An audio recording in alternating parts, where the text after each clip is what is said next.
Bienvenidos a una nueva sesión de Charlando en el Forestal. En esta oportunidad, Carlos Reyes conversará con el destacado periodista Mauricio Weibel sobre su libro Los niños de la rebelión. Los dejo con ellos. Muchas gracias, bienvenidos, bienvenidas a esta tarde sabatina. Yo quiero comenzar esta charla de hoy con una especial dedicatoria de mi parte a un amigo muerto, ¿no es cierto?, hace un día atrás, a otro héroe, a otro joven rebelde, también de este periodo, a Manuel Puerto,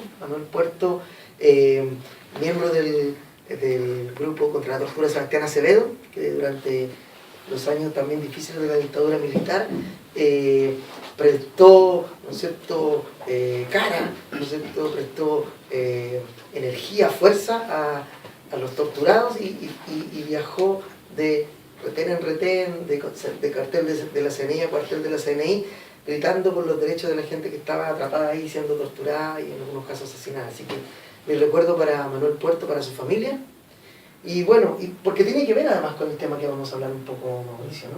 Los niños de la rebelión, este libro del periodista, voy a leer aquí, me permito leer un poco la biografía de Mauricio Weibel, brevemente. Dice que sus artículos han sido publicados en medios como El País, Clarín, El Mundo, Die Welt y Universal, ha colaborado en medios como The Clinic, TVN, El Desconcierto, etcétera, etcétera, ¿no?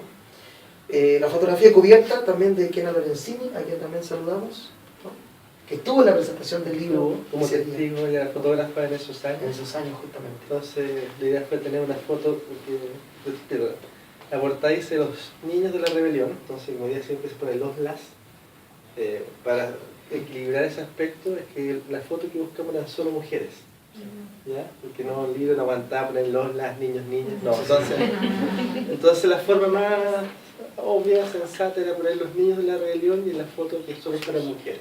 Y tú me contabas una anécdota antes de comenzar respecto de esta foto. Claro, solo era una foto, que esta es una parte de la foto que toma Kena Lorenzini, y la foto sigue hacia arriba, que hay otra chica, hay una especie de afiche, un lienzo. Nosotros tomamos esta parte que nos pareció, o a la persona que, digamos, diagramó esto le pareció lo mejor, ¿no? Y bueno, las chicas vieron, una de las chicas vio la portada del libro en un minuto, y me contactaron por Facebook, que es la magia de las redes sociales, y bueno, fueron al lanzamiento y terminamos descubriendo que algunas de ellas habían sido con el curso de mi señora, cosa que mi señora con los años no la había alcanzado. Claro, hay una foto azarosa, ¿no?, que calzaba, y mira, resulta todas esas relaciones, esas casualidades, esas sincronicidades, diría yo. Esas casualidades de la vida, claro. Sí. Oye, cuando fuimos al lanzamiento, los que estuvimos ahí, en un momento tú confesaste que era un libro que no sabías si, y me lo dijiste a mí el otro día también, que no sabías si iba a funcionar muy bien con el público, porque era una cosa muy, muy particular, de un momento particular, de gente particular, y tú decías, mira, sí, es un buen libro, pero no, te ha impactado un poco la recepción que ha tenido. Sí, lo que pasa es que el libro anterior que hice fue Traición a la Patria, que era la historia del Milico Gate, que era, como yo digo, tenía mucho más rock and roll, ¿no? Era la historia de generales corruptos, cabos gastando $4 millones en el casino, confesiones, documentos. Lo sacamos cuando había 2 canales de televisión sacando grandes reportajes, que yo también participé. O sea, tenía más rock and roll. Ruiz y eso. Este libro que es sobre un grupo de muchachos, un grupo muy grande, son varios miles, yo tomo unas 40 entrevistas, pero en el fondo yo creo que el libro funcionó súper bien porque es la historia de una gran cantidad de generaciones, que son la gente que se llama los 80, la gente que es de los 70, en fin, pero que es la gente que creció en dictadura, que tuvo infancia en una dictadura, que es algo muy difícil de transmitir. Yo trataba de explicarle a mis hijos que son chicos el tema. Creo que hay algo muy difícil de transmitir, y es el haber crecido en un país donde el miedo era algo permanente, ¿no? Hay que pensar que en esa época fueron asesinados 276 niños, o menores de edad. Una cifra brutal, 276 menores de edad asesinados, ¿ya? Algunos quizás por una bala loca, otros no, conscientemente. Entonces, otros en enfrentamiento, una situación muy brutal, muy inimaginable hoy día, a 30, 40 años, ¿no? Yo creo que por eso es que el libro comenzó a tener tan buena acogida, se empezó a agotar en algunas librerías. Y la verdad es que yo estoy muy sorprendido. Yo lo hice en el libro más que nada porque sentía que tenía que contar esa historia. ¿Ya? Pero creo que, claro, los temas de memoria generalmente son más largos, tienen más largo aliento que otros temas que pueden tener mucho más rock and roll, como Traición a la Patria, pero que ya fue la historia, ¿no? No se va a leer en 50 años, pero este libro probablemente se lea en 50 años, alguien por ahí diga, ¿sabes qué? No saber qué pasaba en esa época. Claro, los historiadores del futuro. Arqueólogos, periodistas, no sé, alguna cosa extraña. Bueno, dice así, hay que individualizar a los extremistas. La represión contra los liceos se desató en todas las salas de clases del país el 23 de agosto de 1979, cuando Juan Alfaro y sus compañeros de revuelta aún eran estudiantes de educación básica. Hay que decir que Juan Alfaro es un personaje que va, una persona real, que va a lo largo de todo el libro apareciendo cada cierto tiempo, que es como un tronco, ¿no? una columna vertebral. Claro, para los que son más jóvenes, para explicarlo muy simplemente, Juan Alfaro en la época estudiantil era, que me perdone Juan, era como nuestra Camila Vallejo, ¿no? En el sentido que él fue el gran dirigente del movimiento secundario de esa época, ¿no? El que encabezó. Hubo muchos más, y él le carga que le digan que él fue, pero fueron los más principales en esa época, que encabezó las revueltas, encabezó las tomas. Fue un personaje muy importante y además muy querido. Vamos a volver sobre él. Sigo leyendo. Aquel día, el 23 de agosto del 79, el historiador Gonzalo Vial Correa subió hasta su oficina ubicada en los pisos superiores del Ministerio de Educación Pública y como máximo responsable de esa Secretaría de Estado adoptó medidas urgentes para erradicar la infiltración extremista en las filas del magisterio. Vial, académico y abogado, no estaba dispuesto a aceptar más opositores en las aulas, ni a perder el control social de los liceos en la antesala de la mayor transformación del sistema educacional. Esa mañana, el jurista escribió un oficio reservado de una página al general Augusto Pinochet, planteándole sin ambajes la necesidad de trabajar en forma más estrecha y coordinada con la CNI. El hombre que en 1973 inventó que el gobierno socialista de Salvador Allende tenía un plan para asesinar a opositores, el falso plan Z, estaba a puertas de iniciar la mayor persecución política en la historia del magisterio. Así comienza en las primeras páginas ya del libro, Mauricio, a contarnos esta historia. ¿Cómo encuentras estos datos? Bueno, hay un corte que sacó la editorial el año 2012, ya la memoria empieza a fallar con el Alzheimer, pero el año 2012 de casualidad, y no ni un mérito periodístico, de casualidad yo encuentro, me tropiezo con varios miles de archivos secretos de la dictadura militar. Y bueno, publiqué una serie de reportajes, otro libro, nos asaltado la casa 3 días seguidos, solo sellaron los computadores y terminamos con protección policial por 6 meses. ¿Ya? Y el 2013, resulta que todo eso, yo imagino que las materias no se perdieron en todo caso, pero todo eso, o gran parte de esos archivos secretos, abajo decían con copia del archivo. Y dije, no puede ser que esté en el archivo nacional, así como, no sé si se acuerdan del chiste de la guitarra, ¿no? Que alguien pelea por la guitarra, un amigo, va todo el camino pensando que el amigo no se la va a prestar, entonces cuando llega donde el amigo le dice, ¿sabes qué más? No quiero tu guitarra. Entonces esto es como ese chiste, ¿no? Todos pensamos que todos los archivos de la dictadura se habían destruido, quemados, que no había ni una evidencia, en fin, y a nadie se le ocurrió lo más simple, que era ir al Archivo Nacional. Y efectivamente algunos que fueron destruidos, pero hay otros decenas de miles que quedaron. Claro, aquí está el que hablábamos, aquí está la reproducción facsimilar de ese archivo, del que hablamos de Vial Correa. Claro, entonces yo empecé a buscar archivos, estuve como un año, que iba todas las mañana por medio allá, mientras yo trabajaba con corresponsal extranjero y mientras escribía mis notas y esperaba que me trajeran los anaqueles, los libros, digamos, esas cosas viejas que... Y ahí estuve un año en un trabajo que me tenía obsesionado, que hoy día no lo haría. Una cosa, ¿es el encuentro fortuito con estos archivos que te lleva o es una idea que estaba en tu mente dando vueltas hace mucho rato? No, lo que pasa es que yo tenía ganas de contar la historia esta de los chicos, pero me resultaba poco atractivo resumir las historias que ellos mismos se contaban. Yo quería hacer un libro que incluso los que participaban en esa época lo leyeran y dijeran, oye, esto yo no lo sabía. Que incluso los que estaban ahí descubrieran algo que no sabían. Y bueno, se fueron concatenando las cosas y entonces terminé revisando esos miles de archivos. Claro, había mañana en que no había nada y había otras en que era Navidad, ¿no? Había un montón de documentos, informes, y ese documento en particular es un documento muy fuerte porque lo que ocurre es que el 79, a fines del 79, hace muchos años atrás, cuando se está empezando a fraguar la municipalización, que es lo que nos rige hasta hoy, muere un profesor medista que se llamaba Federico Álvarez Santibáñez, muere después de ser torturado. ¿Ya? Y Vidal Correa, este ministro, que después fue integrante de la Comisión Red, que fue académico de la Universidad Católica, él se horroriza con este asunto, pero no con la muerte, sino con el hecho, y lo deja por escrito, por eso yo puedo decir que él se horroriza con eso, con el hecho de que este profesor estuviera haciendo clases. Estuviese en funciones. Claro, en funciones, empieza a tener obvios antecedentes negativos.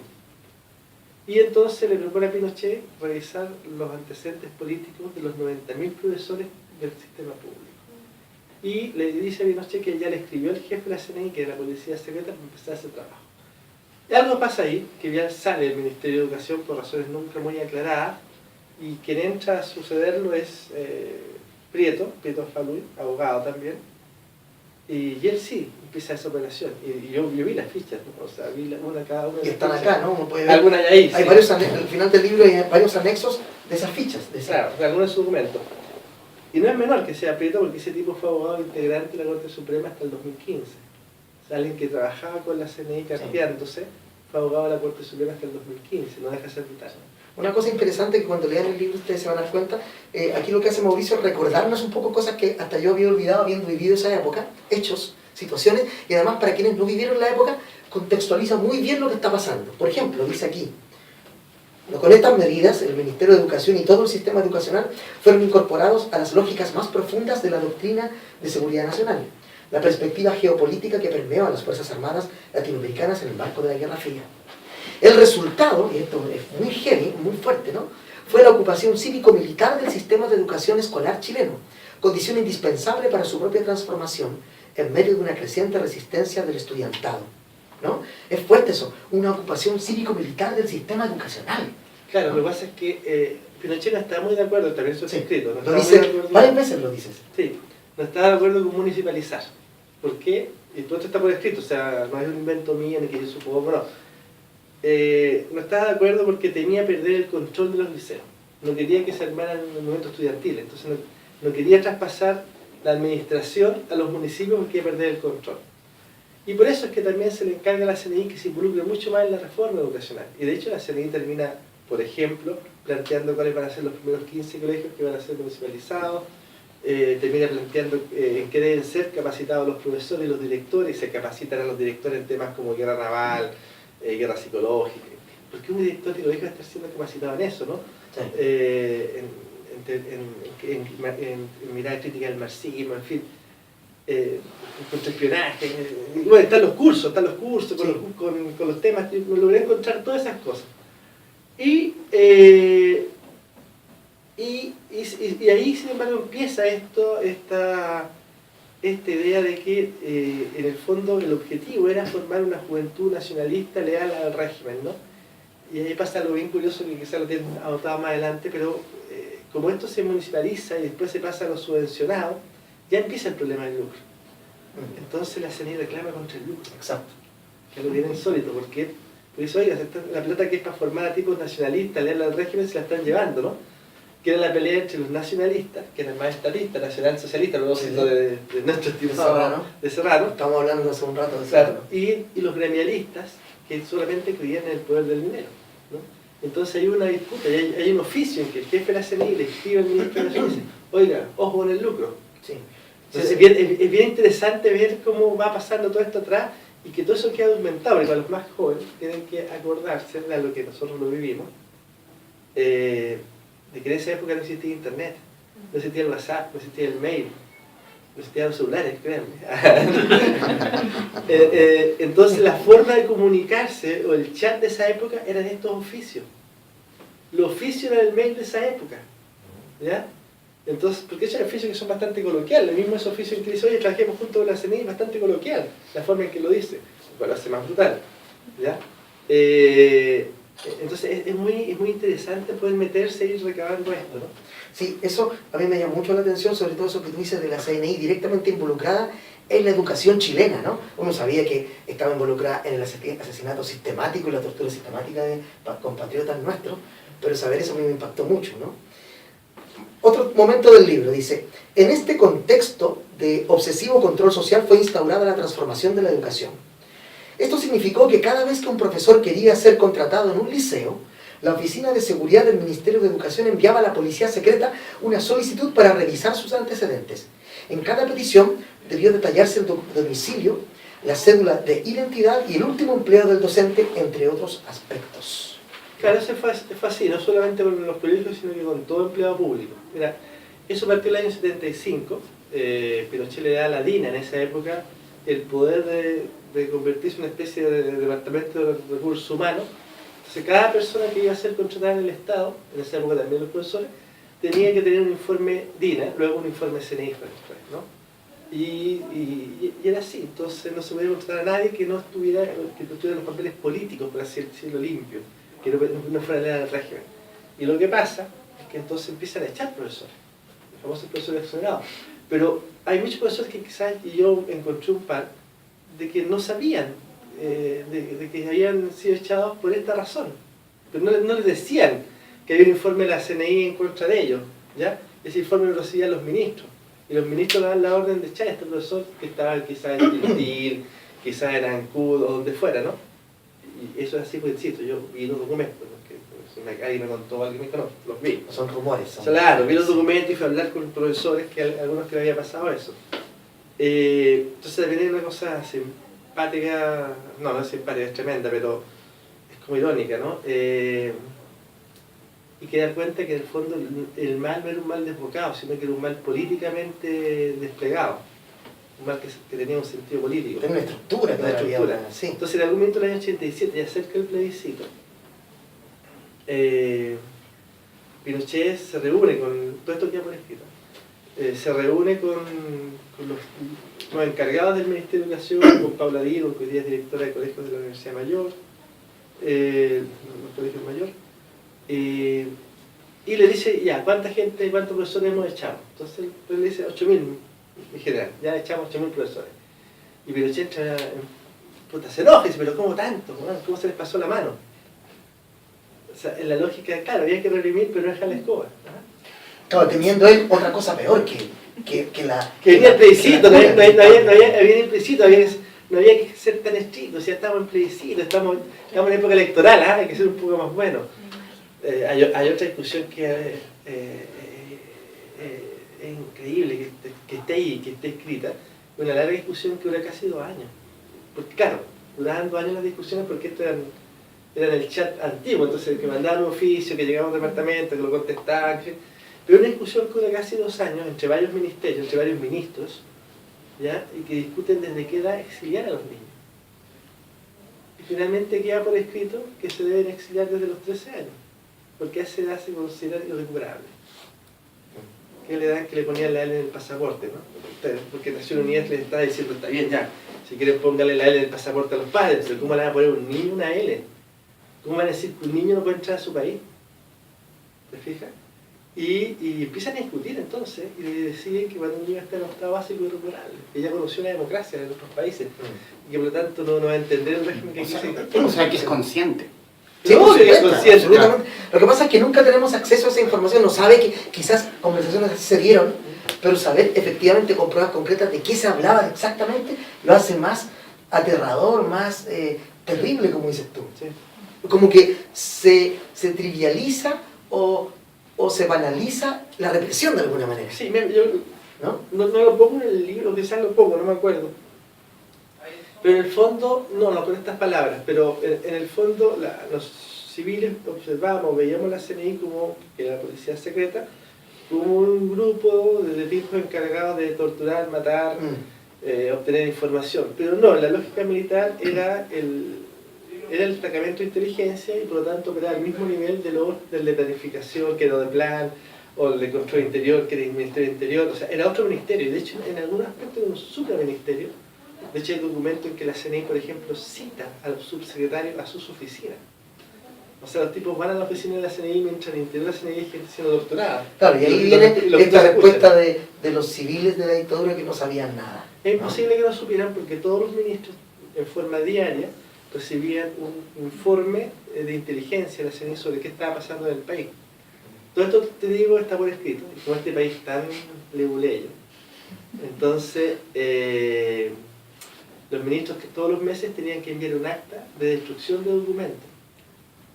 ¿Se entiende, no? Entonces yo después me encuentro con las actas de destrucción de documentos, que los ministros decían, le mandaban al jefe de la CNI un acta que decía, estimado señor Gordon, este mes hemos destruido los siguientes documentos, y lo enumeraban, ¿no? Entonces, eso es lo que... Claro, la eliminación permitió la recuperación de al menos los títulos de los documentos. Claro, entonces yo vi algunos documentos que no se quemaron, se traspapelaron, se traspasaron, pero también están las actas, ¿ya?, de incineración de documentos. Ya cuando los tipos se demoraban en quemar los documentos, el jefe de la CNI le escribía, oiga, me ha mandado el acta de destrucción, ¿eh? Entonces, esta cosa burocrática del Estado. ¿Tú recuerdas otra cosa que quizás algunos vivieron y quieren olvidar, o que no vivieron y no supieron nunca, que era que grupos de estudiantes eran llevados a San Diego Portales? Y aquí hay una pequeña anécdota al respecto, ¿no? Cuando Claro. como ese adoctrinamiento, dice así, mira.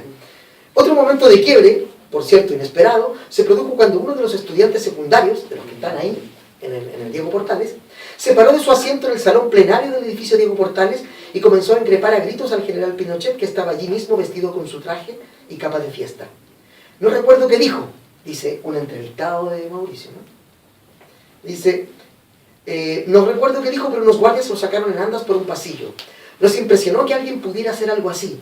Nunca más lo vimos, dijo Sepúlveda, quien el año siguiente ingresó a estudiar medicina en la Universidad de la Frontera en Temuco, donde terminó ligado a las revueltas estudiantiles, conociendo de paso la represión policial, ¿no? Claro, hay un muchacho, yo publiqué un artículo en el The Clinic, y me llamó un tipo, un médico, entonces me dijo, oye, juntémoslo. Y él me cuenta que él vivía en Coyhaique, era hijo del director de la gendarmería de allá, era muy de derecha, era un chico Mateo, entonces lo traen acá para adoctrinarlo, para ser parte de estos líderes de esta juventud del régimen, ¿no? Y estando así, estos 1000 estudiantes que habían traído todo el país, y al frente está Lucía Iriar, Pinochet, qué sé yo, la charla de clausura la da Lucía Iriar, estaban participando, bueno, citan varios civiles, un muchacho se levanta y empieza a increpar a Pinochet, ¿ya? Y bueno, lo sacan, se lo llevan, y claro, este chico después, al año siguiente, Sepúlveda, que ingresa a estudiar medicina en el sur, y ahí el tipo abre los ojos, se da cuenta, ¿no? Un par de compañeros con quien él estaba mueren a balazo en una protesta, y él evidentemente va cambiando de opción, pero es bien fuerte, Sí. porque él me dice algo que no sé si lo puse ahí, pero creo que sí. Pero él en el fondo lo que me dice es, escucha, yo esta historia nunca se la conté a mi familia ni a mi hijo, y ahora voy a tener que contárselo. El tema del silencio, ¿no? El tema del silencio. Es un tema que es importante. Y otro que lo hablábamos el otro día es este de la delación. Por ejemplo, dice acá: los rincones más remotos o humildes del sistema escolar fueron espiados gracias al colaboracionismo diligente de maestros leales al régimen, como la inspectora Marta Molina Gres del Liceo A5 de la comuna de Macul. Comillas: como educadora y orgullosa de mi patria, tengo la obligación de comunicarle al señor ministro que en mi colegio donde trabajo no es educación lo que se imparte, sino destrucción a los educandos, debido a que la mayoría del personal que labora en este liceo es opositora, denunció Molina Gres, quien propuso luego intervenir al establecimiento y descabezar incluso los centros de padres y alumnos. Claro, había mucha gente que enviaba cartas, insisto que hay que pensar que era antes de la globalización, y gente, estoy hablando de profesores, que enviaban cartas delatando a sus alumnos o delatando a otros colegas, y claro, a veces en las delaciones la motivación era las motivaciones más miserables del ser humano, o sea, un ascenso laboral, que a alguien le caía mal, que un amor no correspondía, lo que fuera, pero delataban, y sabiendo que eso significaba, que probablemente la persona delatada iba a ser expulsada de su trabajo y quizás incluso muerta. Y fueron tantas, todo esto está escrito, no sé, mucho en el momento de la CNI que se sabe, son tantas las delaciones que estamos recibiendo, que vamos a tener que esto, dale, piden por orden, va a haber un flujo, primero va a llegar a tal oficina, las mejores llegan acá, las otras allá, y se empieza a producir esta delación. De hecho, una de las partes habla de una profesora que delata a un niño que tiene como 15 años, y la CNI hace un extenso informe sobre ese niño. Ponen cosas, no sé, ellos que organizan las exposiciones de pintura en el colegio, vive con sus padres. 3 páginas dedicadas a un chico de 15 años, digamos. Que también yo me junté con él y le dije, mira, esta es la carta, la profe, el tipo está era su profesora de básica. Entonces, es bien interesante como una sociedad termina volviéndose delirante, ¿no? Claro, como por ejemplo, el respecto a otro la vida. fondo de la CNI que tú pones también como delirante, que cuando están espiando a un muchacho, casualmente él en el diario del colegio pone algo que tiene color rojo y Los negro. papeles murales. Y ellos dan cuenta de eso, porque eso significa que él está metido en algo. Y no tenía nada que ver. Claro, el chico pone unos papeles lustres rojo y negro, entonces ellos suponen que es del Mir. ¿Ah? Solo por eso. Y el tipo El no era del delirio, Mir, ¿no? no era El del Mir. delirio esto de ver el enemigo en todos lados. Claro, no era del Mir y era de la pastoral. Entonces, claro, era de izquierda, participaba en el movimiento Sebastián Acevedo y eso, pero es como esa película La vida de nosotros, ¿no? O sea, el tema, bueno, siempre hay una discusión en lo académico, si este era un régimen totalitario o autoritario. Yo creo que después de leer un documento a mí no me queda ninguna duda que este es un régimen totalitario, o sea, estamos hablando de espiar niños, entonces, eso. Y de querer generar una juventud legal, pero además todo un esquema ordenado por clase. Habían charlas para los chicos de los liceos, charlas para los chicos de los colegios más pudientes, charlas distintas para los chicos que eran hijos de autoridades. Entonces había todo un tema eugenésico ahí dando vuelta bien fuerte. El año 85, que partió con el terremoto del 3 de marzo, fue un periodo de dolores y victorias que escupieron el alma de los secundarios. El 29 de marzo fueron asesinados los hermanos Eduardo y Rafael Vergara Toledo, estudiantes del Liceo de Aplicación. Ese mismo día el profesor comunista Manuel Guerrero fue secuestrado en medio de un despliegue armado desde el Colegio Latinoamericano de Integración para aparecer degollado junto al sociólogo José Manuel Parada y el publicista Santiago Natino días después. Los tres investigaban las acciones del Comando Conjunto, organización represiva responsable del asesinato de decenas de opositores en la década del 70. Comillas, fue brutal. Tuvimos que aprender a vivir con la CNI frente al colegio. Estábamos todos comprometidos, recordó Bárbara Ríos, exalumno del profesor Guerrero durante una entrevista realizada a fines de 2015. Un poco, ese era el ambiente, el espíritu que mucha gente vivía en ese momento de la historia de Chile, ¿no? Sí. La represión a las puertas del colegio, ¿no? Viendo el auto estacionado ahí, o en fuera de tus casas, ¿no? Bueno, claro, ese era un tipo, el otro era la represión adentro, ¿no? O sea, Sí. hay otra escena de un chico que era el liceo de aplicación, que la aplicación en esa época fue como el liceo emblemático.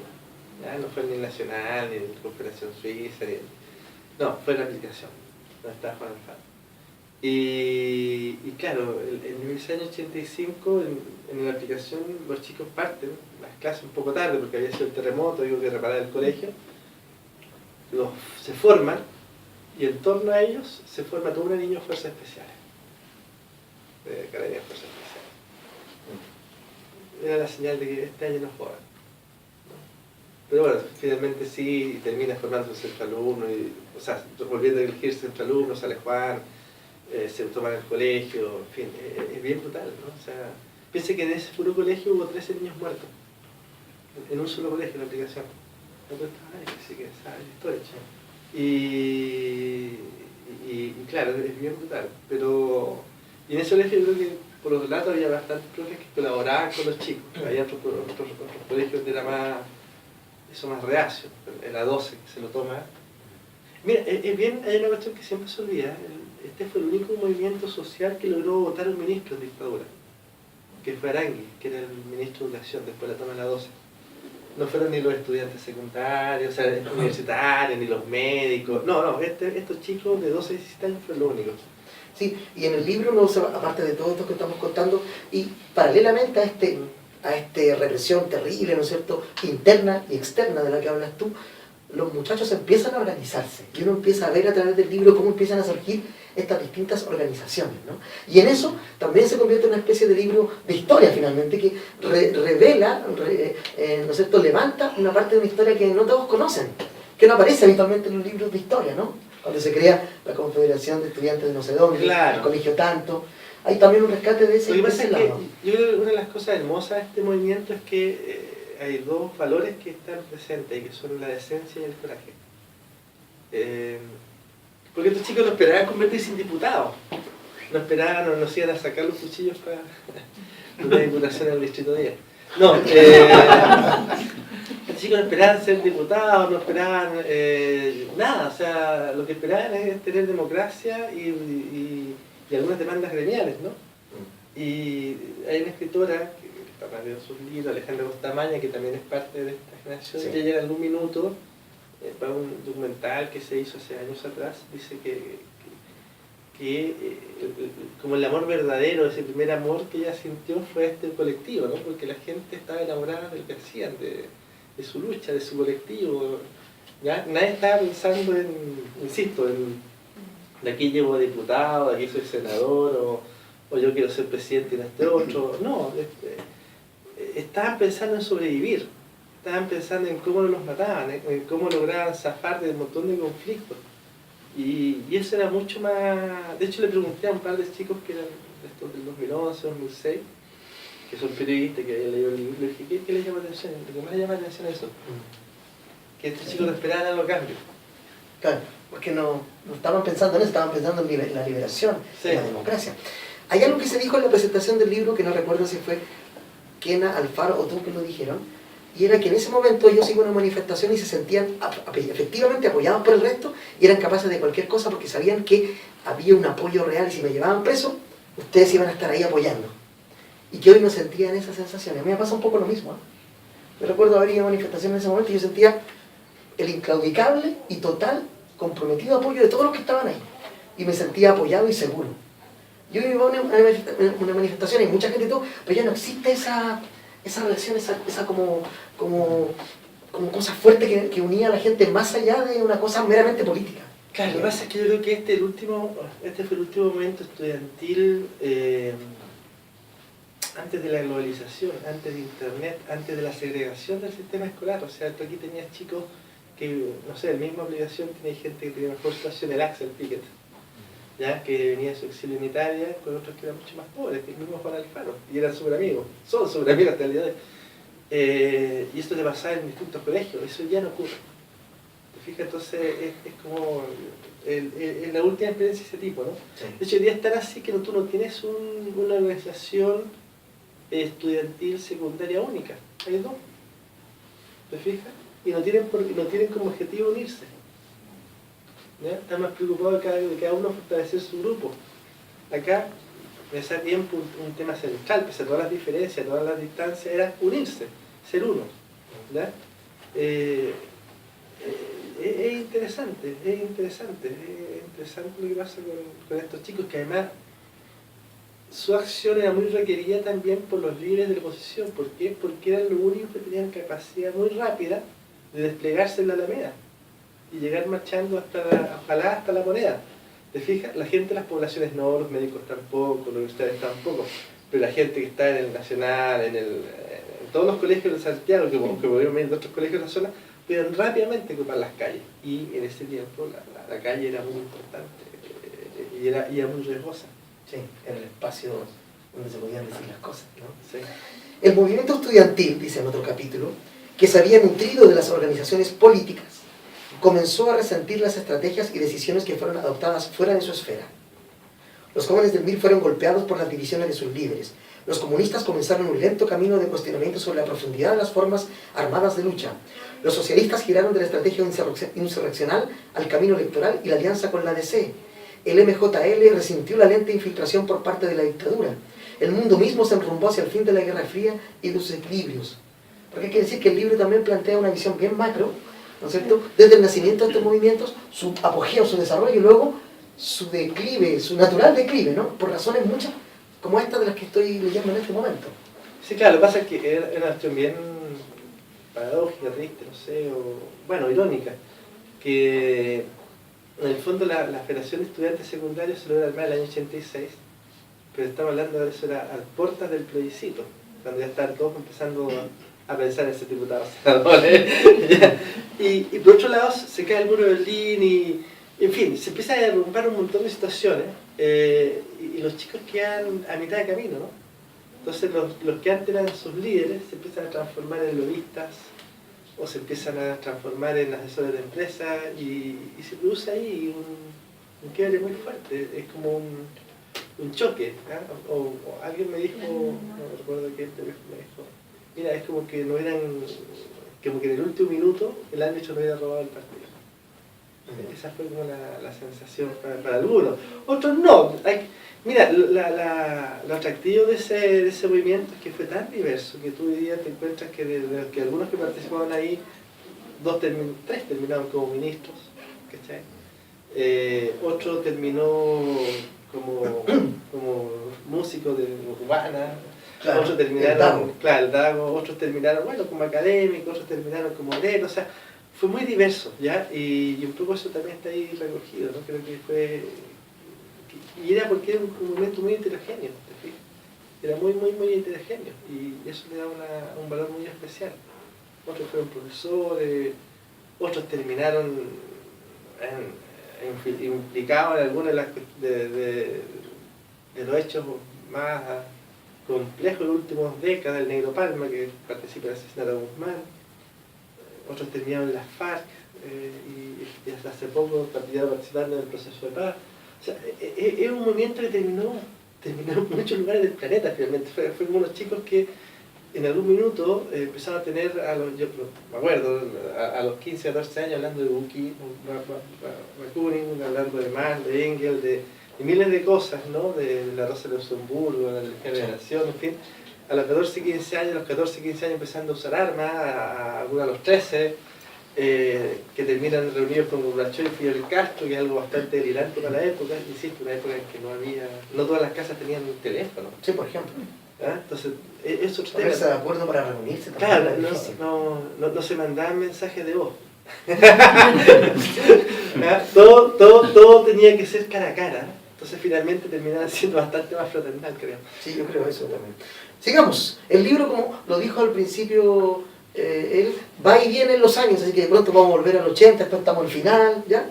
Dice así: en 1984, de hecho, los estudiantes tomaron el control del Liceo 9, el Liceo 7, el Barros Borgoño, el Valentín Letelier y la Aplicación. Las tomas de colegios fueron concebidas como el asalto militar de una posición enemiga, explicó Hidalgo. La primera que funcionó fue en el Liceo 7 de Villarrázaval. Allí probamos el sistema, añadió Rutland, ¿no? El nivel de organización, ¿cómo enfocaban esto? Lo dijo ahí Alfaro, que lo dijo en la charla, y dijo esta misma frase: las tomas de colegios fueron concebidas como si fuesen el asalto militar de una posición enemiga. Claro, ya ves que las tomas son bastante más simples. En esa época, algunos colegios, sobre todo los que era más complejo tomarse, tenían incluso algunos inspectores, gente así que era o ex uniformados o colaboradores de la inteligencia, entonces había que hacer toda una operación para reducirlo, tomar el control del colegio. Después había una brigada, se me falla la memoria, pero está la brigada negra, que era la que reducía y tomaba el control. Claro, tiene varios nombres. Está la brigada verde, que se dedicaba al tema de organizar a los estudiantes, y había otra que se dedicaba al tema de los techos, otra que es sanitaria. O sea, era toda una operación, no era nada llegar y tomar en los colegios, digamos. No, porque además después venía la policía, y no era como ahora que pueden estar 20, 30 días, no, entraba la policía y entraba con todo, ¿ya? La única vez que entró con todo, digamos, en un principio, fue en la toma de la 12, y esa toma terminó siendo, extrañamente para esos años, televisada, ¿ya? En vivo, casi. Y eso implicó que, claro, cayó el ministro, que cómo era posible que un grupo de estudiantes le tomaran un colegio a Pinochet, ¿ya? Y claro, después cuando la policía entra, golpean a las mujeres, es bastante dramática, pero a partir de ahí también vuelve a recrudecer el tema de la represión de los colegios. Claro, reproduce la represión, pero al mismo tiempo el libro retrata esta recuperación de la resistencia, ¿no? De la democracia. Para buscar la democracia, que antes no, que aparentemente después del 73 desaparece, pero es notable ver cómo a pesar de eso vuelven a surgir esos aires, esas esperanzas, esas luchas. Claro, se recompone ese tejido perdido, de alguna manera. Claro, finalmente lo que los chicos de esa época buscaban, aparte del triple y todo, pero la estrategia de lucha central era reconstruir la democracia en el tejido social, sea cuidar el centro alumno. ¿Por qué? Como alguien me lo dijo, que está ahí puesto en el libro, ¿cómo le explicamos a los niños lo que es la democracia si nunca la habían vivido? Entonces, reconstruir la democracia era central. Una de las estrategias centrales era reconstruyamos la vida democrática en el espacio micro del colegio, ¿no? Y eso es bastante notable como decisión estratégica. O sea, no se trata solo de ir a luchar, sino de reconstruir lo que me quitaron, que es la democracia. Y creo que eso fue notable. Respecto de lo que dijiste tú de que la diversidad de juventud que estuvo aquí, me permito leer dos pequeños párrafos que hablan justamente de alguien a quien mencionaste hace un rato y otro personaje más. Y yo tuve la suerte de conocerlos ambos, ¿no? Por esos azares de la vida, siendo joven también. El hoy vocalista de la banda del Capitán Corneta, el músico Francisco Rojas, entonces de 16 años, fue designado guardaespaldas de Juan Alfaro, el líder del Liceo de Aplicación y después integrante de la primera directiva de la FECES. Y más adelante dice, otro personaje, ¿no? Discutíamos acciones en los recreos. A veces uno llegaba cargado con armas en los bolsos y entre todos las cuidábamos. Compartíamos la comida cuando alguno no tenía nada. Eran tiempos en que se pasaba hambre, evocó Dago Pérez, ex militante del MIR, hoy líder RAS del movimiento Rastafari chileno y ex integrante de la banda reggae Gondwana, por ejemplo, ¿no? Ahí está esa diversidad, también gente del arte, ¿no? Que entonces vino en... Claro, lo que pasa es que en algún minuto echan a todos estos chicos de los colegios fiscales y no lograban ser, de la misma forma en que los profesores no lograban hacer clases, estos chicos no lograban entrar a ningún colegio, no tenían el recurso para pagar un colegio privado o católico. Entonces hubo un colegio particular subvencionado que era gratuito, ¿ya? En Los Cocas, que es Mata, y en Los Cocas era un profesor, un señor de apellido Godoy, que él sí lo recogía todo.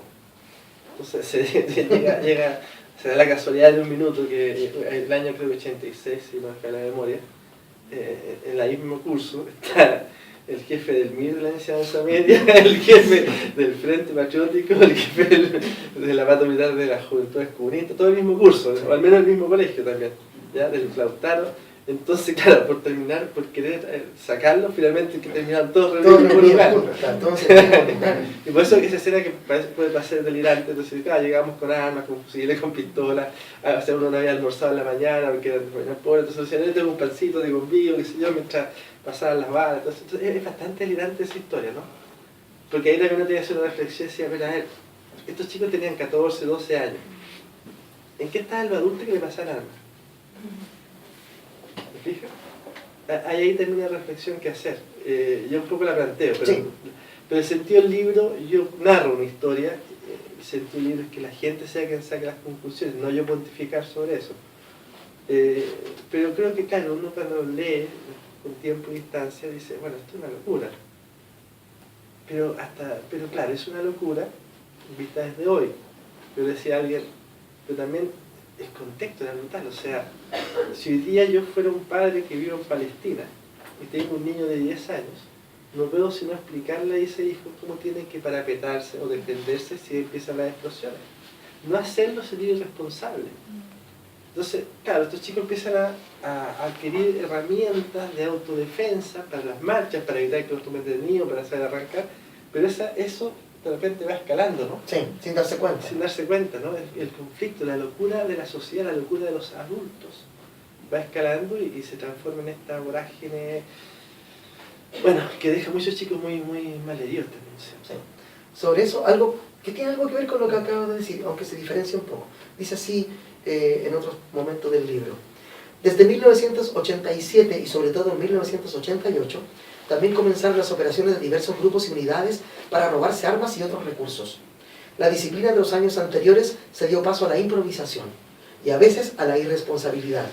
Algunos incluso usaron las armas para realizar robos con fines personales. La desintegración del FPMR, instigada por su infiltrada jefatura política, las sucesivas divisiones del MIR y las precariedades del MJL facilitaron además la infiltración de los equipos de seguridad en las organizaciones militares en las que participaban los estudiantes. La propia CIA desclasificó el año 2000 archivos en los que admitió que tuvo un agente suyo como infiltrado en la jefatura comunista del FPMR. Los milicos hicieron un trabajo lento y bueno de infiltración. En los interrogatorios y torturas no les interesaba la orgánica de la enseñanza media, sino que los jefes, los adultos, creo que sabían mucho de la FECES, recordó Paulsen, detenido en esos años. Que no es el periodista. No es el periodista. No, efectivamente, claro, ocurre eso. Incluso hay un tipo, el Osvaldo Silva, que era, incluso llegó a ser dirigente de la FECES, con el tiempo se supo que era agente de la CNI pagado, sale él en la nómina y todo. Hubo también eso, ¿te fijas? Es bastante, es una situación bastante delirante verla desde hoy, pero claro, estos chicos estaban peleando en la cabeza de la punta de lanza, una lucha que totalmente lo excedía. ¿ya? Pero ellos fueron bastante delirantes, incluso crearon un partido político secreto, el PUR, Sí. el Partido Único de la Revolución, que pretendía infiltrar a todos los partidos de izquierda y finalmente acabar con un partido único. Delirante, pero en fin. Son historias creo que hermosas también. Era esperanza en el fondo, quizás ingenua, pero esperanza de lograrlo, de querer hacer algo. Pero finalmente en ese delirio había un ego lindo, porque no era un ego lindo porque ninguno, insisto, estaba pensando en ser diputado, senador, Tener beneficios no, de ese tipo. Tenían un ego lindo para cambiar el mundo, pero no para beneficiarse de eso. Y creo que eso es una nota muy buena. Claro, y aquí hay otro momento, a mí me impactó mucho también, yo lo sé, ¿no? Yo lo vi también, pero volver a leerlo y recordar es como tú dices, ejercicio de memoria, que siempre es útil es cuando llega la democracia. Mira. Escuchen esto. 1988 fue un muy buen año, me está diciendo un entrevistado, ¿no? Y se generó un gran consenso interno. Había incomodidad, pero también sentido común. La declinación posterior es por lo que sucede en la transición. Había gente que entendía lo que venía con todos sus grises y otra que no. Cierre de comillas. Pero el retorno a la democracia en 1990 no solo sorprendió a los líderes secundarios por sus dinámicas más solapadas y menos frontales, también los encontró exhaustos. Aquí una comilla, ¿no? Cuando vuelve la democracia yo estaba agotado. Nunca me había levantado más tarde de las 7 de la mañana desde 1983. Recordó Eugenio Marcos, quien para entonces llevaba un tercio de su vida veinteañera operando en las lógicas de la clandestinidad. El triunfo del no en el plebiscito admitido anticipada y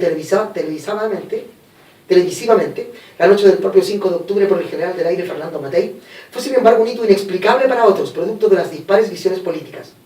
Nosotros para el plebiscito nos acuartelamos en Villa Francia y quedamos descolocados, sin comprender. No sabíamos si estar alegres o no, rememoró sobre esas horas Marcos Paulsen, ex líder del movimiento juvenil Lautaro.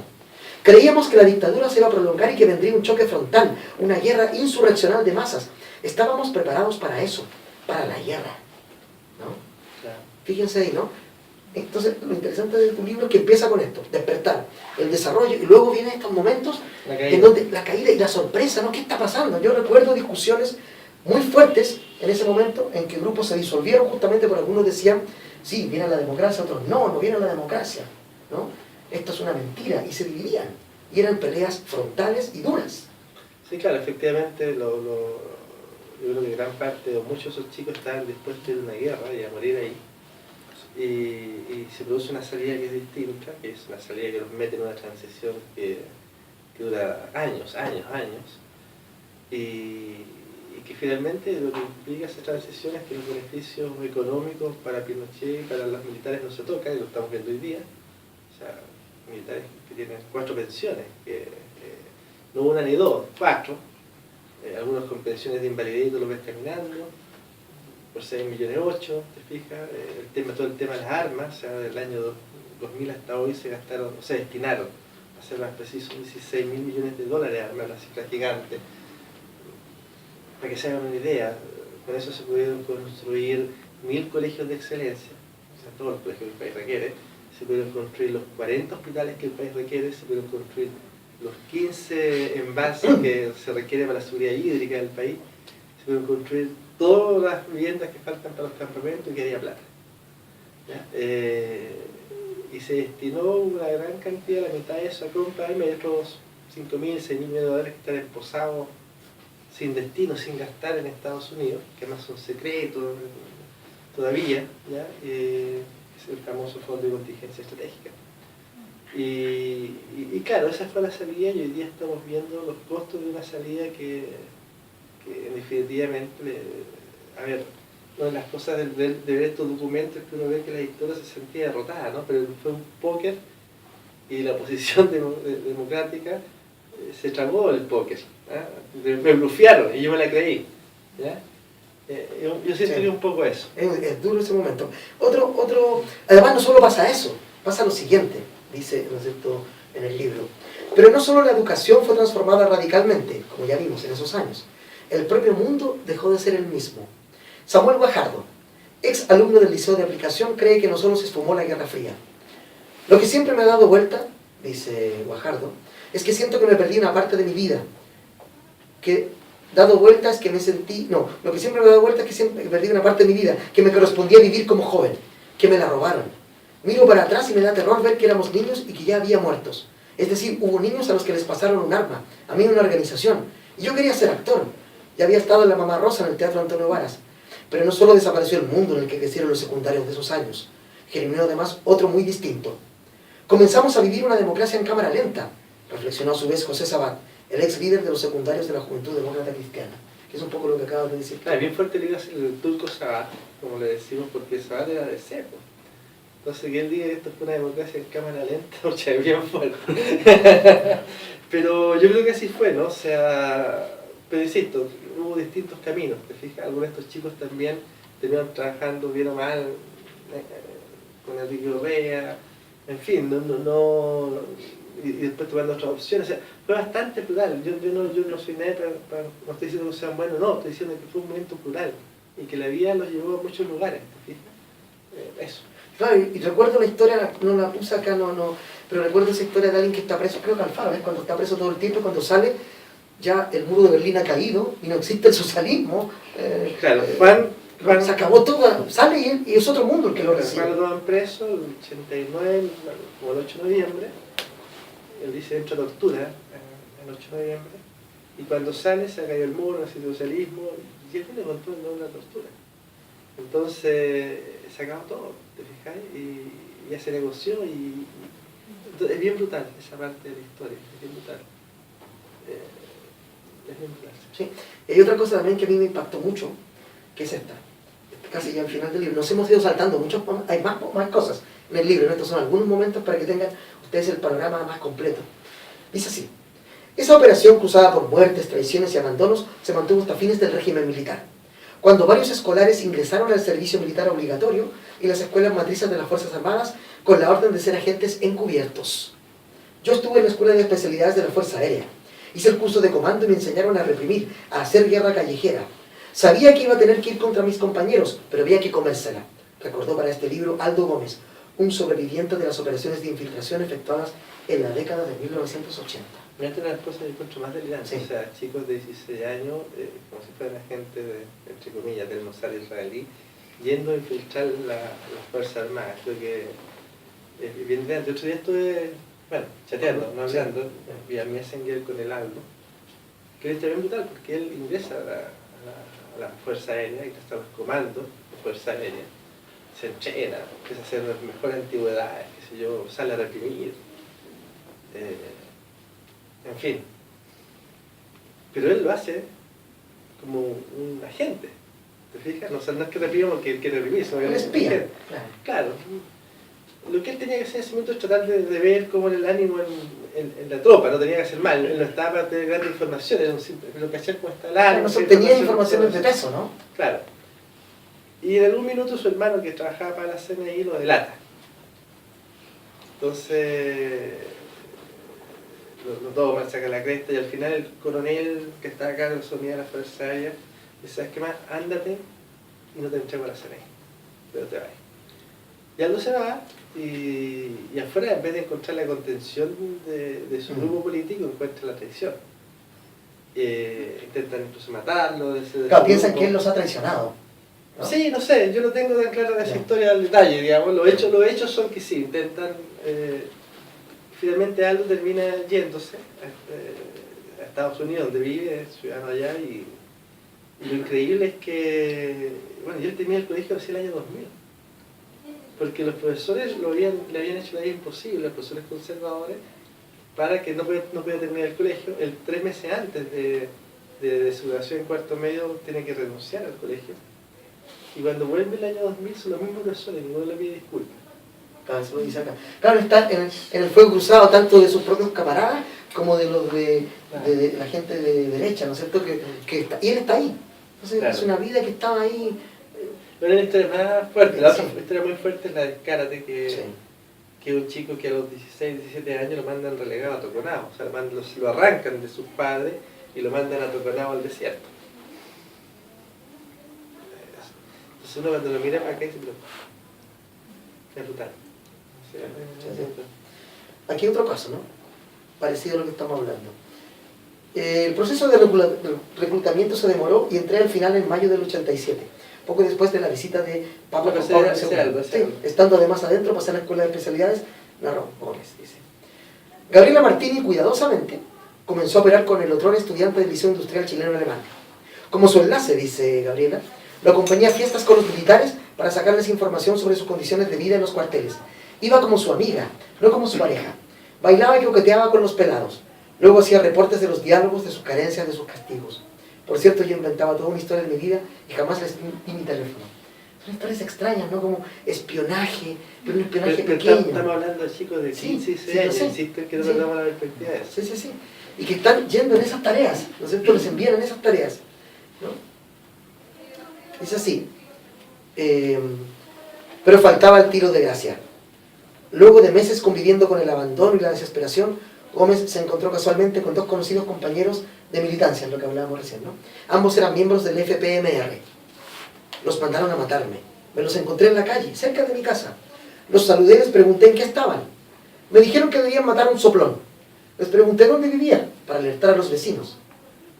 Ahí me di cuenta de que tenían la dirección de mi casa. Ellos no lo podían creer. Supusieron que era un error y partieron. Fue un momento muy complicado. Después de eso desaparecí del Partido Comunista. Hubo una traición enorme, ¿no? El libro tiene esos momentos como tristes, ¿no? Pero es un libro que también está cruzado por la lucha, por la alegría, por la esperanza de construir un país. Pero tiene todo esto, no pasa por... Es un tobogán, ¿no? Uno está ahí y de repente, leí algo y decís tú, ¿cómo es posible aquello? Después, qué bonito este otro momento. Es un libro que te entrega todo eso, es un recuerdo de ese momento.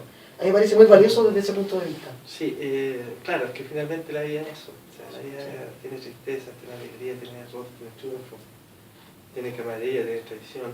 Y lo que quise hacer fue un libro coral, porque es la historia de un movimiento, no un personaje, por más que narrativamente Alfaro en algunos minutos me ayudó como personaje que es real, pero como personaje narrativo, digamos, me ayudó a estructurar, lo cual también tiene cierto sentido porque fue como uno de los principales dirigentes en esa época, habiendo otros, estaba el Loro, estaba Nino Piquet, Quiriaco, casi todos de la migración, y el mismo Chico Dago, en fin.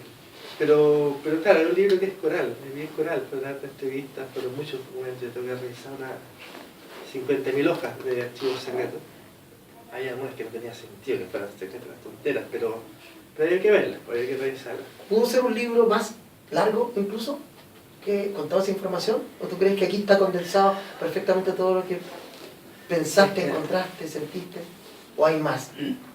Daría para más, tal vez. O sea, siempre podría ser más. Lo que pasa es que a mí no me gusta esa escritura farragosa, me gusta más Hemingway, es una escritura más no sé si hablar directa, pero... cercana, ¿no? No, donde las palabras no sobren, o sea, sean justas, esté armado, no esa cosa que más de ser más real.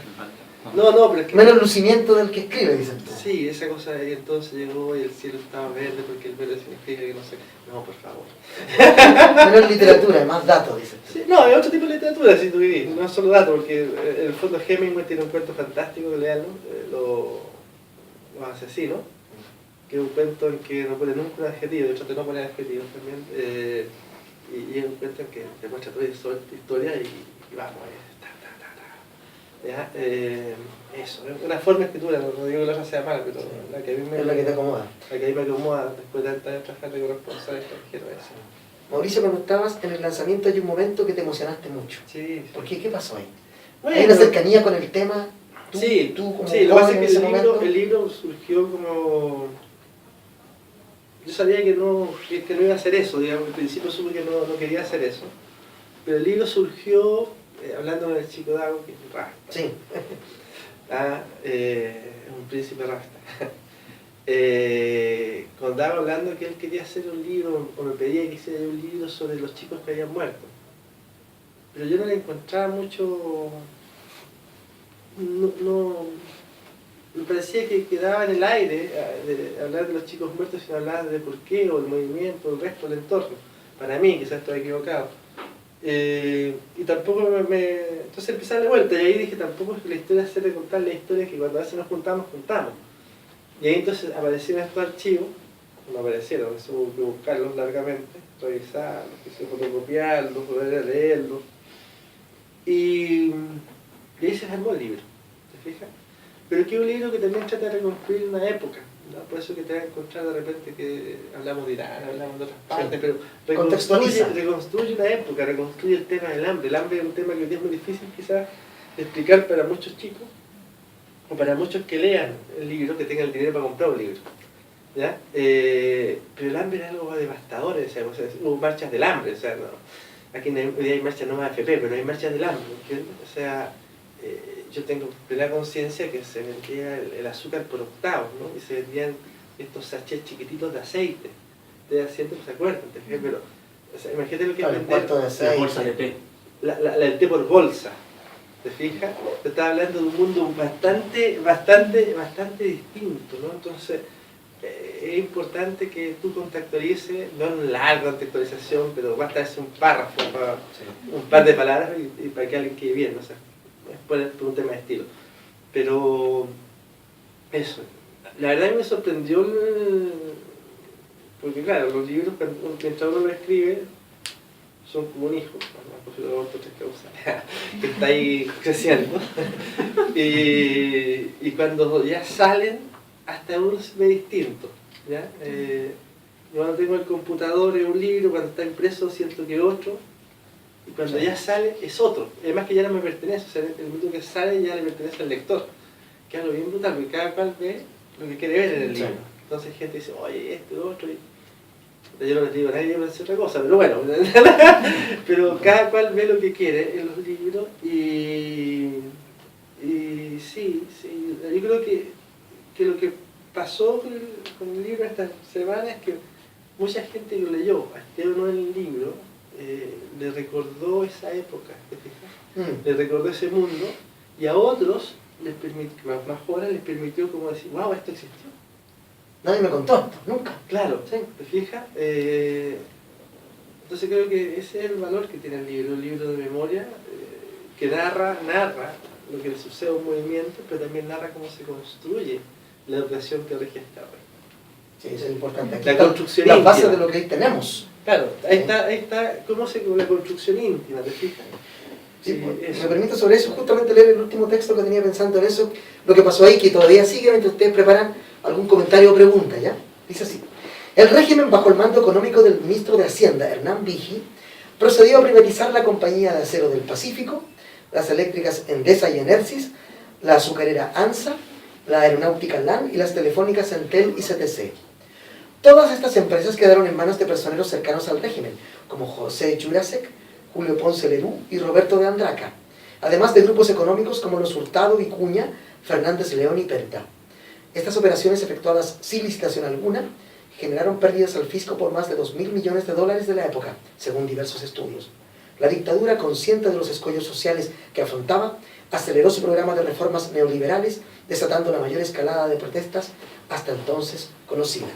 Las muertes no tardaron en llegar.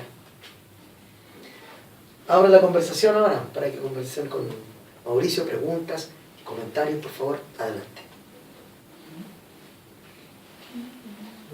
Bueno, para mí, Mauricio, es complicado hacer algún comentario porque, claro, como tú decías, te hace recordar una época que uno vivió y con la distancia, yo creo que uno empieza también como a olvidar eso. O sea, mi hijo estudia también en el Liceo de Aplicación y yo quise que él estudiara para que viviera un poco lo que yo viví. Y de alguna manera lo he vivido porque él de repente se encuentra que va al colegio y está tomado el Liceo de Aplicación. Ahora, en este momento, mi hijo está en primero medio. Entonces, él tiene ese pequeño orgullo de decir que va en el Liceo de Aplicación. Pierde clases, pero está viviendo esa experiencia. Ahora, Claro que para otros padres podría ser terrible, terrible que estén teniendo clases. Para ti sí. tiene que ver con cómo vivir ese espíritu como de En alguna medida, político, ¿no? en alguna medida, porque cuando yo veía a estos muchachos que nos arengaban en los patios, yo ayudé a construir, me acuerdo que cuando estaba en la municipalización ayudé a construir el ataúd de la educación. Y salí yo con el ataúd junto con otros más hacia la Alameda. Acá con la Alameda y el ataúd se destruyó rápidamente porque aparecieron los guanacos y toda esa pega que nos mandamos toda una mañana con hambre, como tú dices, porque finalmente nosotros éramos la generación que nos comíamos una fruna, un Super 8 y aguantábamos toda la mañana, la hora de almuerzo la pasamos con una fruna, un Super 8 y nos quedamos en la protesta hasta la tarde porque estaban así organizados, se sabía, oye, a las 4 viene la otra protesta, y uno se quedaba.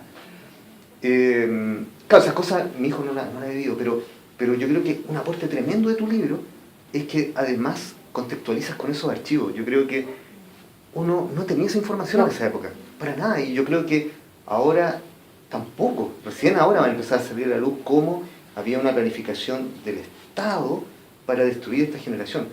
Y con esto termino. O sea, me es difícil hacer una pregunta, más quería hacer un comentario. Yo cuando veía a estos muchachos que nos arengaban en los patios, para mí estos muchachos que estaban en tercero o cuarto, yo estaba, bueno, para toda esta época primero, segundo medio, tercero medio, pero yo los veía a ellos muy adultos. Eran muchachos muy adultos y tenían un discurso muy seguro de sí mismo y un discurso muy elaborado. Que cuando vino toda la época de la Revolución Pingüina, yo estuve muy atento escuchando a estos muchachos y fui a encuentros sobre análisis de la educación por estos estudiantes y me recordaba mucho a esos jóvenes, porque estos muchachos tenían un discurso tremendo intelectual, político y muy lúcido. Entonces, nos acordamos que son muchachos de 15 años, 14 años, pero también con una mentalidad de una lucidez tremenda, o sea que realmente es loable. Y eso cuando de repente se habla de los jóvenes, que estos jóvenes no saben nada, yo digo, no, ojo, cuidado, estos muchachos que tú te dices que, ¿por qué están alegando si no vivieron la época? ¿O están alegando si son cabros chicos? No, tienen una lucidez intelectual tremenda. La gran pregunta es, ¿qué pasa con eso después? Y ¿te acuerdas que una vez fuimos a la USACH, donde había un profesor, un decano, que se planteaba qué pasaba con toda esta generación de jóvenes que estaban en la USACH, que se ponían pasamontaña, salían a la calle, armaban una barricada y protestaban, y qué pasaba al salir de la universidad con esos jóvenes? ¿Dónde está esa generación? O sea, hay mucha gente que está preguntándose qué pasa con estas generaciones, con el tiempo, cuando salen de los colegios, cuando salen de la universidad. Sí. Gran pregunta. ¿Algún otro comentario o pregunta? ¿No? Oye, ¿quieres leer algo? ¿Estás buscando un...? Sí, no, está pensando. Pero... sí, está bien. La frase la seré contra el libro. Ah, sí. Bueno, pero que la descubran ellos cuando tengan el libro también. Oye, sí, a mí me parece también que es un... ¿Tú sientes que este grupo de gente, estas personas, esta generación y quizás otras también, otros momentos o otros grupos de personas son los grandes olvidados por la democracia a veces? Como que no se habla de ellos, no se les recuerda, ¿no? No aparecen en ningún lado, son invisibles. O sea, yo creo que efectivamente el retorno de la democracia lo construye los movimientos sociales, lo construye la protesta. No es como una película, no en que un lápiz, no. O sea, si no hubiera sido por la profunda protesta social, incluso por las capacidades militares de algunos grupos, la dictadura habría hecho un fraude brutal. O sea, no hubo fraude porque al frente había una organización social poderosa. Si no hubiera habido una organización social poderosa, habría habido fraude. De eso no tengo ninguna duda. O sea, o sea, el Estados Unidos, el fondo de Estados Unidos dice, ¿sabes qué? Esto ya no da más. Y le dice a sus generales, esto no da más, pero se queda solo, pero queda solo porque no da más. O sea, es imposible seguir con ese nivel de protesta. La protesta es la que frena el fraude, la protesta es la que gana el retorno de la democracia. Y claro, yo creo que hay tres grandes actores para mí, sociales. En los chicos, estudiantes, los universitarios, los pobladores. Creo que es la única vez en la historia de Chile en que los pobladores jugaron un rol tan importante. O sea, territorialmente, los territorios organizados, los militares yendo a sacar a los padres de sus casas, sacar 1.000, 2.000 padres, desnudarlos en las plazas delante de sus familias, una cosa brutal, estúpida. Y las mujeres, pero no las mujeres como la lucha de género que hoy día, sino las mujeres en los movimientos de derechos humanos. Creo que es un poco, todos olvidándose un poco de sí mismos y de sí mismos para buscar otra cosa, para luchar por otra cosa, ¿no? Lo que pasa es que, a ver, yo creo que la conciencia sobre los derechos humanos no tiene más de 70 años, después de la Segunda Guerra Mundial. Sí.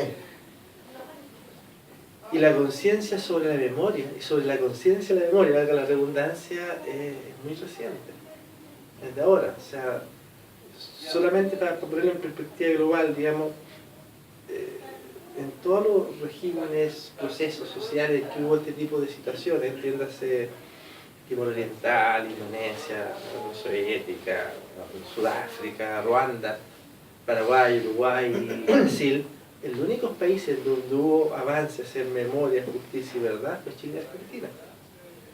Uruguay, tú has hablado de una Mujica, pero donde Mujica estuvo detenido hoy día es un mall. Donde estuvo detenido Chile es un Parque La Paz. En Uruguay 2 veces aprobaron en un plebiscito la impunidad. Fíjense, en Paraguay nada.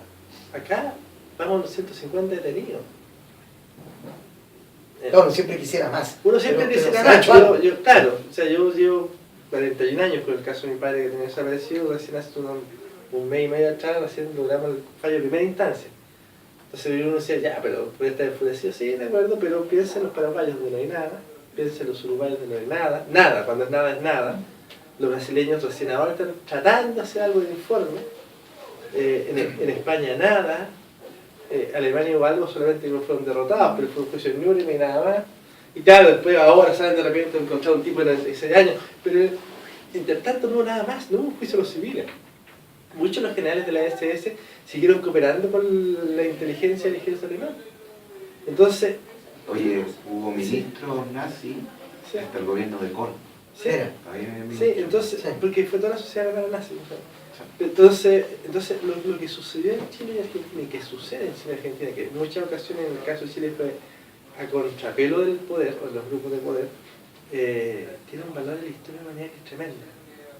Pero nosotros somos imposibles, no tenemos capacidad de verlo. Sí, habitualmente no lo vemos. Porque estamos acá encima, ¿no? O sea, yo siempre guardando las distancias y sin querer herir la sensibilidad de alguien religioso, pero me imagino que cuando el centurión romano le clavó la lanza a Jesús y lo terminó de rematar, porque están ahí pensaron, pucha, larga vida el imperio romano, ¿no? ¿Ah? Y se acabó esta secta, tonto de 12, medios católicos, medio... ¿ah? No, pues el imperio romano se acabó y el Vaticano está en Roma. Entonces creo que este tipo de situaciones tienen miradas mucho más largas, ¿no? Por ahí va yo creo el pensar. Sí. Oye, muchas gracias, No, Mauricio, por venir. Gracias a todos ustedes por estar aquí hoy día. Demos un aplauso a Mauricio. Ya saben, los niños de la rebelión ahí están en las librerías, está aquí en Queleo Forestal y nosotros nos vemos la próxima semana con otra charla acá en Queleo Forestal. Muchas gracias. Gracias a ustedes. Venga, háganlo.